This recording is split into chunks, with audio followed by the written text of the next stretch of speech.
We are experiencing that wildfire smoke now, so what does that mean for you, and will we see it again? Meteorologist Dan Tomaso explains what we can expect.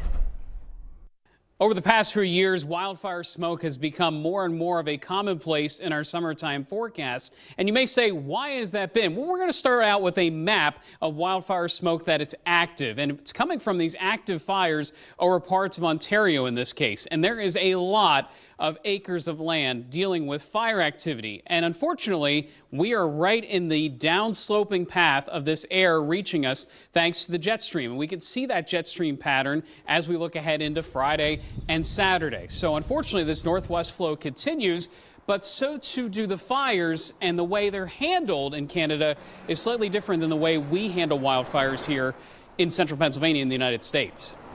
There's a practice in Canada that when a fire starts burning, they monitor critical assets. They let the fire burn as long as they feel like that fire is not going to risk those identified critical assets. As a consequence, they're letting a lot burn.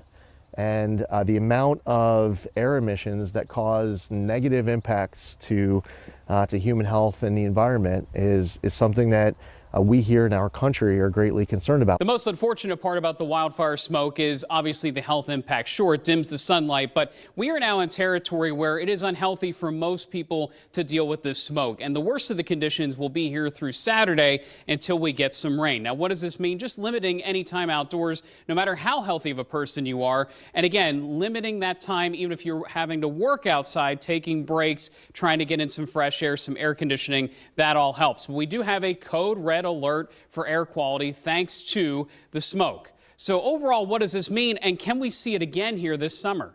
And at times like we're experiencing now, a lot of times this just impacts people with respiratory issues or asthma.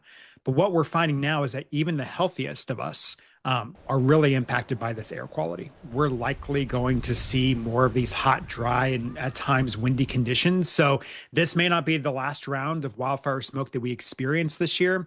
And we just generally know that it's increasing, especially for the upper Midwest to the northeastern U.S., more and more as we go through the summers. Again, there is some good news for the end of this story that we are talking about some relief in terms of the smoke.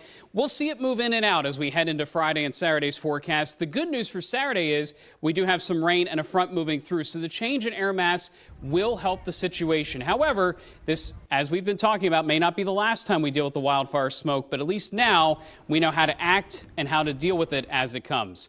From ABC 27, I'm meteorologist Dan Tomaso.